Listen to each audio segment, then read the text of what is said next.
എഴുത്തുകാരി പ്രൊഫസർ ലീലാവതിയുടെ വീട്ടിലേക്ക് വെള്ളം കയറിയെടുക്കുകയാണ്. വീടിനകം മുഴുവൻ വെള്ളം കയറിയിട്ടുണ്ട്. റോഡ് സൈഡിലാണ് ഈ വീട്. വീടിൻ്റെ സൈഡിലൊരു ഓടയൊക്കെ ഉണ്ട്. പക്ഷേ ഓടയൊക്കെ നിറഞ്ഞ് കവിഞ്ഞുകൊണ്ട് വീടിനകത്തേക്ക് വെള്ളം കയറിയിരിക്കുകയാണ്. അടിയിലത്തെ നില മുഴുവൻ വെള്ളം കയറി. ടീച്ചർ ഉണ്ടോ അതോ പോയോ? മോന്റെ അവിടേക്ക് പോയതേ ഉള്ളൂ. മോന്റെ അവിടേക്ക് പോയി. ഇപ്പൊ ഇവിടെ ഇറങ്ങാൻ പറ്റില്ല. വെള്ളം കയറിയ സമയത്തുണ്ടായിരുന്നോ? ഉണ്ടായിരുന്നു. പെട്ടെന്ന് നിന്നിട്ട് മുകളിൽ കൊണ്ടാക്കിയതാ. ഈ പുസ്തകമൊക്കെ അവിടെ താഴെ നിർത്തോണ്ട് വന്നാണോ? അല്ല, നേരത്തെ വെള്ളം കയറുന്ന കാരണം നേരത്തെ കൊണ്ട് എടുത്ത് വെച്ചു. താഴെ പുസ്തകങ്ങളുണ്ടോ? താഴെ ഉണ്ട്, ഇഷ്ടം പോലെ. നമുക്കൊന്ന് കാണാൻ പറ്റുമല്ലോ. നമുക്ക് ഈ വീടിനകത്തേക്കൊന്ന് പോകാം. ഇത് മുകളിലത്തെ നിലയാണ്. താഴത്തെ നിലയിൽ വെള്ളം കയറുന്ന സമയത്ത് ടീച്ചർ ഇവിടെ ഉണ്ടായിരുന്നു. പിന്നീട് മകൻ വന്ന് കൊണ്ടുപോവുകയാണ് ചെയ്തത്. എല്ലാം ഈ വീട്ടിൽ ഒഴുകി നടക്കുകയാണ്. എത്ര ലക്ഷം രൂപയുടെ നഷ്ടമാണ് ഇവിടെ ഉണ്ടായിരിക്കുന്നത് നമുക്ക് പറയാൻ കഴിയില്ല. ബെഡുകൾ പോയി, ബെഡുകൾ, കട്ടിലുകൾ, തുണികൾ, അതോടൊപ്പം തന്നെ പുസ്തകങ്ങൾ. അടുക്കളയിൽ മുഴുവൻ വെള്ളം കയറിയില്ലേ? അടുക്കളയിലാണ്ട് ഗ്യാസ് കുറ്റിയൊക്കെ അവിടെ പൊങ്ങിക്കിടക്കുന്നത് കാണാം. ഇവിടെ മുഴുവൻ കേട്ടോ, മുഴുവൻ വെള്ളം കയറി.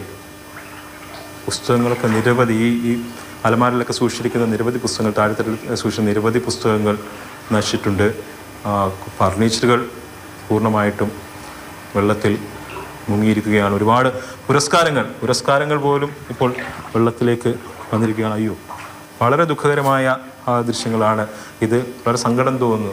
ഒരു ആയുസ്സുകാലം മുഴുവൻ ടീച്ചർ ശേഖരിച്ച പുസ്തകങ്ങളാണ് ഇങ്ങനെ വെള്ളം കയറി നശിച്ചു പോയിരിക്കുന്നത്. ഇലക്ട്രോണിക് ഉപകരണങ്ങളിലേക്ക് വെള്ളം കയറിയിട്ടുണ്ട്.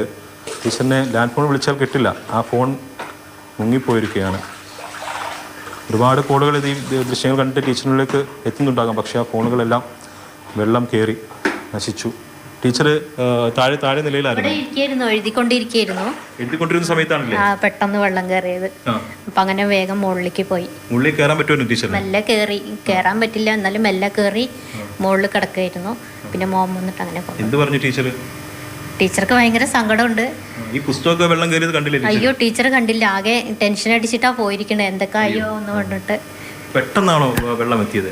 പെട്ടെന്നാ കയറിയത്. മഴ വരുന്നത് കണ്ടതേ ഉള്ളൂ, വെഴുകി വരുന്നതേ കണ്ടതുപോലുള്ളൂ. അപ്പോഴേക്കും പെട്ടെന്ന് കയറി. ടീച്ചർ കുത്തി നടക്കാൻ ഉപയോഗിച്ചേ വാക്കർ, ഈ വാക്കർ പോലും ടീച്ചർ ഉപേക്ഷിച്ചിട്ടാ പോയല്ലേ? വെള്ളം ഇവിടെ നിന്ന് ഒഴുകിപ്പോയാൽ പോലും ഈ നഷ്ടം എന്ന് പറയുന്നത് അതിഭീകരമായിരിക്കും. അത് പുസ്തകങ്ങൾ എഴുതി കൂട്ടാൻ പറ്റുന്ന കണക്കുകളായിരിക്കില്ല.